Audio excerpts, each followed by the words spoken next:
Have you ever set a big, ambitious goal only to have it completely fall apart within a few weeks? You know the feeling. You buy the gym membership, you get the fancy notebook, you swear this time will be different. And then life happens. Suddenly, you're back to square one, feeling like you just don't have enough willpower. What if I told you that willpower has almost nothing to do with it? What if the secret to real, lasting change wasn't about massive effort, but about changes so small you barely even notice them?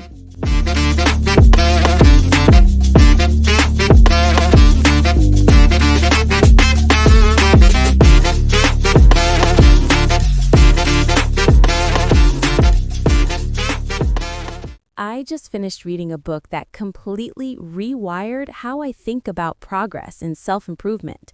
It's called Atomic Habits, an easy and proven way to build good habits and break bad ones by James Clear. And let me tell you, this isn't your typical self-help book that just tells you to try harder. In fact, one of the first things it tells you to do is forget about your goals. Yeah, you heard that right. The core idea of atomic habits is incredibly simple, but also profound. Clear argues that the huge, remarkable results we all want in our lives, whether that's getting in shape, building a business, or learning a new skill, they don't come from some huge, dramatic moment of transformation. They're the product of tiny, atomic changes, a 1% improvement every single day. You see, the thing about these tiny changes is that they compound. Just like money in a savings account, they grow exponentially over time. A 1% improvement each day doesn't just make you 365% better in a year, it makes you nearly 37 times better. But the flip side is also true. A 1% decline each day, a few tiny bad habits can slowly erode your life until you're left wondering where it all went wrong. This book really is for anyone who feels stuck. If you've ever felt frustrated by your own habits, or if you feel like you're putting in the effort but not seeing the results, this is an operating manual for making small, sustainable changes that actually stick. It's less about inspiration and more about creating a brilliant system for success. And this is where it gets really interesting. The book is built on a few core ideas that are just game changers. The first, and probably the most counterintuitive, is this idea of systems over goals. I have to admit, when I first read this part, I was skeptical. I'm a goal-oriented person. But Clear makes this brilliant distinction. He says that goals are about the results you want to achieve, while systems are about the processes that lead to those results. And here's the kicker. Winners and losers often have the very same goals. Every Olympian wants to win a gold medal. Every job applicant wants to get the job. The goal itself isn't what separates them. What does separate them is a commitment to a system of continuous, small improvements. A coach's goal is to win a championship, sure, but his system is how he recruits players, manages his staff, and runs practice every single day. Clear's point is that if you focus on the system, on just getting 1% better, the goal will take care of itself. It completely flips the script on how we measure progress. But what the author does so brilliantly here is go even deeper. He doesn't just stop at what you do, he focuses on who you are. This is the idea of identity-based habits. He explains that there are 3 layers to behavior change. You have outcomes, like losing weight. You have processes, like going to the gym. But the deepest layer, the one that really matters, is your identity, your beliefs about yourself. Most of us start on the outside. We say, I want to lose weight. That's an outcome. So we start a process, like a new diet. But our identity, our deep-seated belief, might still be that of an unhealthy person, and that identity will always sabotage our efforts. Clear gives this fantastic example of 2 people trying to quit smoking. When offered a cigarette, the first person says, "No thanks, I'm trying to quit."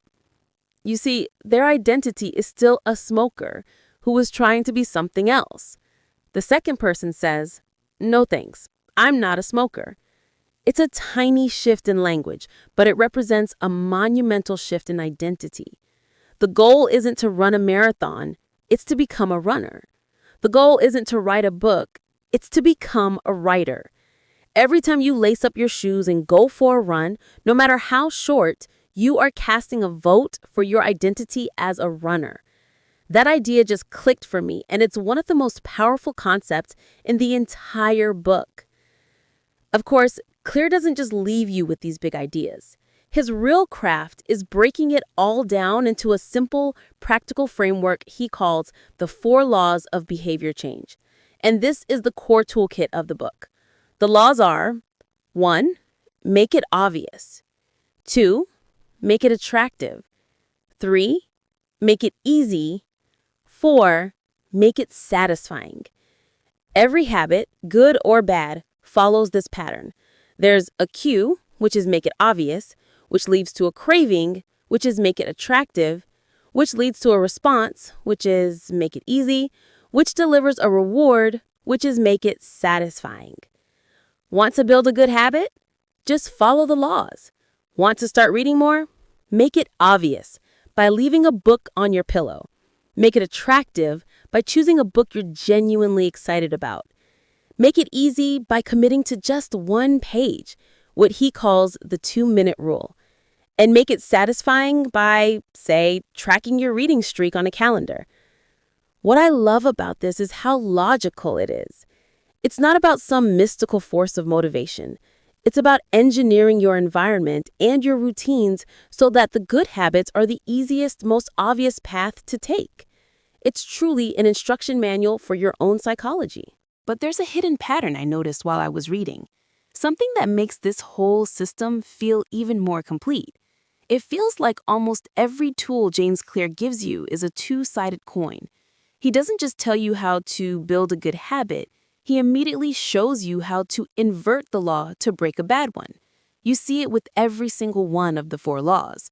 To build a good habit, you make it obvious. To break a bad one, you do the opposite, make it invisible. If you're wasting too much time on your phone, leave it in another room. To build a good habit, you make it attractive. To break a bad one, make it unattractive. Reframe your mindset. Don't think of skipping a workout as saving time. Think of it as increasing stress and losing health. To build a good habit, make it easy. To break a bad one, make it difficult. Add friction. If you want to watch less TV, unplug it after every use. Just that tiny bit of friction can be enough to stop you from mindlessly turning it on. And finally, to build a good habit, you make it satisfying. To break a bad one, make it unsatisfying. Get an accountability partner who will call you out. Create an immediate cost. This constant flipping of the script, this duality, it's woven into the very fabric of the book.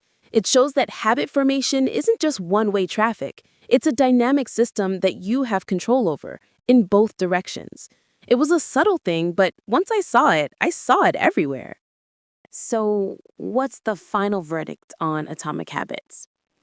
This book is more than just a good read. It's an essential toolkit. It doesn't dismotivate you, it gives you a precise, actionable framework for making real change. The ideas of focusing on systems over goals and building your identity one small action at a time are incredibly powerful. It's one of those rare books that is immediately useful. You can read a chapter and apply the lesson 5 minutes later. For me, it's a must-read for anyone who wants to take back control of their daily life, build better products, or just understand the forces that quietly shape our every action. It's not about a single life-altering moment. It's about the power of tiny gains, repeated over time. It's about the process. It's a definite must-read.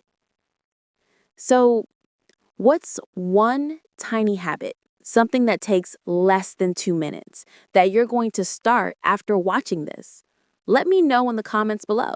I'd love to hear what you come up with. And if you enjoyed this breakdown, make sure to like and subscribe for more deep dives into books that are worth your time. Thanks for watching.